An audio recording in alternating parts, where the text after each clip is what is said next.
आज के लेक्चर में हम काल के बारे में पढ़ेंगे। काल हिंदी में समय को बताता है। अगर कोई भी घटना किस वक्त हुई है, इसको हमें प्राप्त करना है या जानना है तो हमें काल के बारे में जानना होगा। कोई भी चीज़ या तो वर्तमान समय में चल रही होती है, या बीत चुकी होती है, या आने वाली होती है। उसी के आधार पे काल का विभाजन और काल को बांटा भी गया है।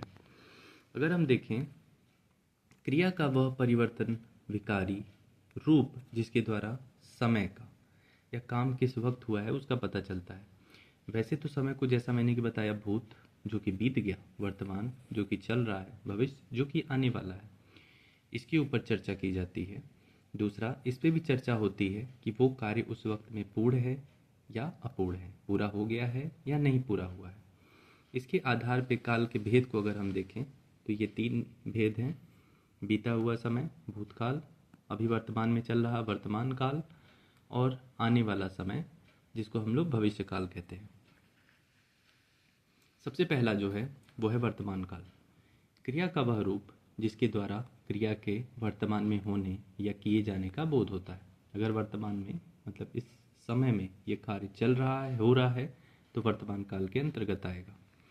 वर्तमान काल के भेद दो चीज़ों के ऊपर निर्भर करेंगे: क्रिया की निरंतरता, कि क्रिया किस हिसाब से हो रही है, निरंतरता मतलब क्या गति है उसकी, पूर्ण है, हो चुकी है, अपूर्ण है, नहीं हुई है, उसके आधार पे, जिसके आधार पे इसे 5 भाग में बांटा गया है। जिसका पहला भाग है सामान्य वर्तमान काल। सामान्य वर्तमान काल, जैसे कि नाम है सामान्य, मतलब जनरल रूप में बात हो रही है, तो क्रिया सामान्य रूप से वर्तमान समय में हो रही है। सामान्य रूप से मतलब जैसे कि डेली होती है, मतलब वर्तमान मतलब डेली चीज़, कोई घटना अगर एक हिसाब से हमेशा होती रहती है उसी तरीके से, तो हम सामान्य वर्तमान काल में लेंगे। वही लिखा है कि क्रिया लगभग निरंतर होती है। निरंतर मतलब डेली। यहाँ पे अपूर्ण, कि वो कंप्लीट नहीं है, या पूर्ण कंप्लीट है, का कोई भी तरीके का बोध नहीं होता है इसमें। जैसे इसका एग्जाम्पल है कि सूरज पूरब से उगता है। अब देखिए, ये जो घटना है वो डेली होती है, तो यहाँ पर ये काम का होना डेली होना है। यहाँ पे कोई अपूर्णता पूर्णता का बोध नहीं है, तो इसको हम लोग लेंगे सामान्य वर्तमान काल के अंतर्गत। दूसरा हो गया, बच्चे स्कूल जाते हैं तो डेली जाते हैं, माता जी खाना पकाती हैं डेली पकाती हैं, तो उस आधार पे। दूसरा जो इसका प्रकार है वो है अपूर्ण वर्तमान काल, या इसको एक और नाम से जाना जाता है तत्कालीन वर्तमान काल। अपूर्ण जैसे कि अपूर्ण जो कार्य कंप्लीट नहीं हुआ वर्तमान समय में, वर्तमान समय जो समय चल रहा है उसमें वह काम क्या है, पूरा नहीं हुआ है अभी, तो उसे अपूर्ण वर्तमान काल के अंतर्गत लेंगे।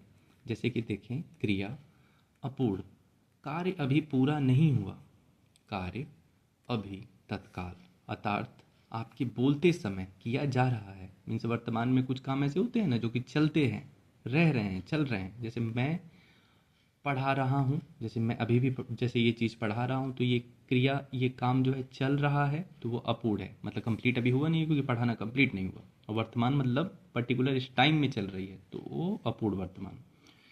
बच्चे फुटबॉल खेल रहे हैं, खेलना कंप्लीट नहीं हुआ है अभी, बच्चे फुटबॉल खेल चुके, तब वो पूर्ण में हो जाएगा, लेकिन अभी क्या है, अपूर्ण है, वर्तमान में वो खेल रहे हैं।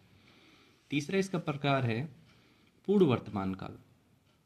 जैसा कि नाम है पूर्ण, मतलब ये काम क्या हो चुका है, पूरा हो चुका है, कार्य वर्तमान में हुआ है, जस्ट वर्तमान में भी कंप्लीट हुआ है। जैसे अगर एक प्रश्न पूछा जाता है कि सीता ने क्या किया है, माता इसका जवाब देती है सीता ने पुस्तक पढ़ी है। अब जब सीता क्या है, पुस्तक अभी पढ़ी है, ये काम क्या हुआ है, वर्तमान में उसके द्वारा पढ़ी गई होगी सेंटेंस के हिसाब से, और ये काम क्या है, पढ़ी है, कंप्लीट भी हो गया है, कि पुस्तक उसने पढ़ ली, पढ़ी है, कंप्लीट हो गया। ठीक। चौथा इसका उदाहरण है, अगर हम लोग चौथा एक पार्ट देखें तो वो है संदिग्ध वर्तमान काल। जहाँ पे भी आपको किसी चीज़ के बारे में शक है, संदेह है, उसी को संदिग्ध भी कहा जाता है। वर्तमान समय में किसी चीज़ पे, किसी काम के ऊपर आपको अगर शक है, संदेह है, तो वो संदिग्ध वर्तमान काल में आएगा। जैसे एक सवाल है, राम क्या करता होगा, तो माता जी का जवाब है राम पढ़ता होगा। अब राम पढ़ता होगा में एक संदिग्ध है ना कि पढ़ता होगा, पढ़ रहा है नहीं रहा है, तो 100% कन्फर्म नहीं है। कन्फर्मेशन जहाँ नहीं है वो संदिग्ध वर्तमान में। ये क्रिया हुई, ये काम हुआ, लेकिन उसके ऊपर संदिग्ध है कि ये चीज़ क्या है। रियल में राम ने क्या किया है, पढ़ाई की भी है कि नहीं। राम पढ़ता होगा, पढ़ता, तो वो चीज़। पांचवा है संभाव्य वर्तमान काल। संभाव्य का मतलब संभावना जताना। संभावना मतलब जिस तरह प्रोबेबिलिटी हम लोग कहते हैं कि ये चीज़ होगी नहीं होगी। वर्तमान काल में हो कोई क्रिया, सकारात्मक दृष्टिकोण होना चाहिए, पॉजिटिव अप्रोच, और आपकी इच्छा जाहिर होती है, इसमें आपकी इच्छा भी दिखाई देती है, तो संभाव्य में आएगा। जैसे राम प्रयागराज पहुंचा हो, संभावना जताई जा रही है पहुंचा हो। पहुंचा है कि नहीं पता नहीं, लेकिन संभावना जताई जा रही है पहुंचा हो, कि पहुंच गया होगा। वैसा राम ऑफिस आया हो, राम क्या हो, ऑफिस आ गया हो, एक संभावना जताई जा रही है कि हाँ आ भी सकता है। ठीक है, तो वहाँ पे वर्तमान, संभाव्य वर्तमान काल होगा। फिर काल का आपका दूसरा जो भेद है वो है भूतकाल। भूतकाल मतलब जो कार्य बीते समय में हुआ है। अब उसके आधार पे इसको वैसे 6 भागों में बांटा गया है, जिसका पहला भाग है सामान्य भूतकाल। भूतकाल मतलब बीता हुआ समय। इसमें न पूर्णता का बोध होगा कि कंप्लीट हो चुकी है, न अपूर्णता का बोध होगा। ये सिंपल एक क्रिया होगी कि कोई काम है वो कंप्लीट हुआ है। जैसे राम आया, मोहन बाजार गया, बारिश हुई।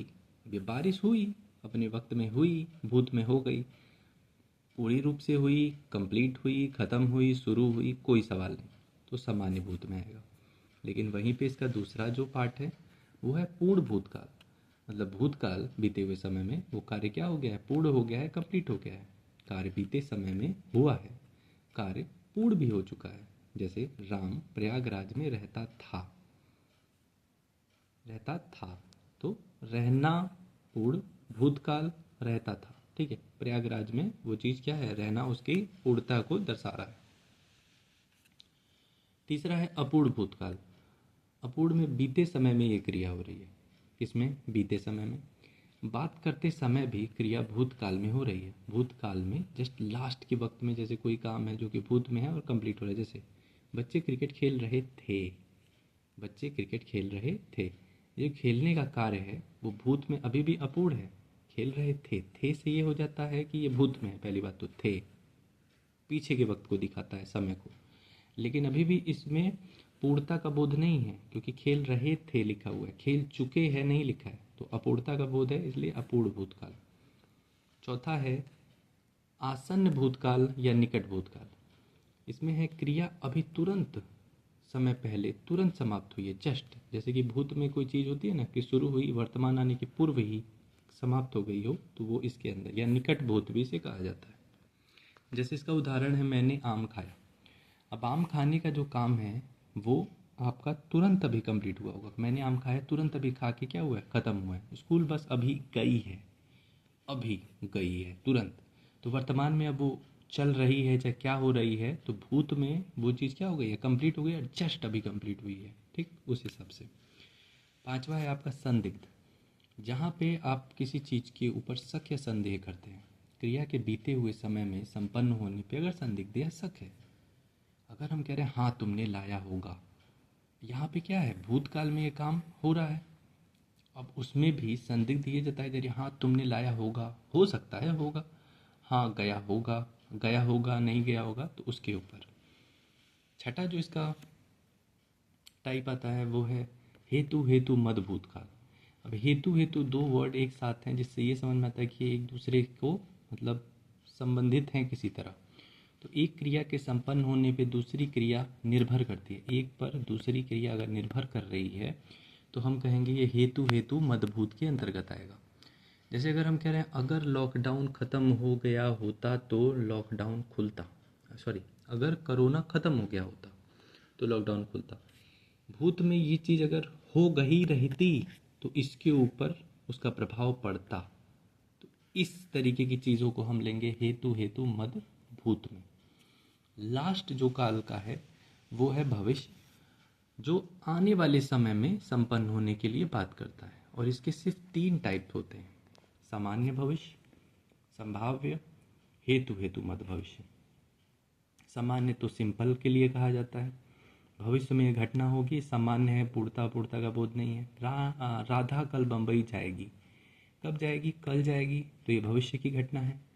अपूर्णता पूर्णता तो नहीं है कि ये पहुंच गई, नहीं पहुंची, ऐसा कुछ, तो सामान्य भविष्य में आएगा। पीएम कल भाषण देंगे, तो कल देंगे भाषण, सिंपल। कल देंगे तो भविष्य। सामान्य है क्योंकि पूर्णता पूर्णता का बोध नहीं है। वैसे ही तीसरा एग्जाम्पल है संभाव्य, संभावना जताई जा रही है कि शायद कल बारिश हो। शायद संभावना के लिए होता है आपका, कल बारिश हो, संभावना जताई जा रही है। पूर्णता अपूर्णता हो भी सकती है इसमें। हेतु हेतु मतलब एक दूसरे के लिए ये दोनों सापेक्ष एक साथ चलते हैं। हेतु हेतु मध्य भविष्य काल। अगर तुम पढ़ोगे तो सेलेक्ट होगे, या अगर तुम पढ़ोगे तो पास होगे। तो अगर हम इस हिसाब से देखेंगे तो पढ़ोगे इसका संबंध सेलेक्ट होने, या पढ़ोगे तो पास होने से संबंध है। तो भविष्य की घटना कि आज आप पढ़ो और कल आपका सिलेक्शन या पास होना, इसके ऊपर क्या करता है? निर्भर है, डिपेंड करता है दोस्तों। वो आ जाएगा हेतु हेतु मध्य भविष्य काल में। तो आज का ये पूरा का पूरा लेक्चर था काल के ऊपर। कल अब किसी और नए लेक्चर के साथ हम आएंगे। Subscribe the channel.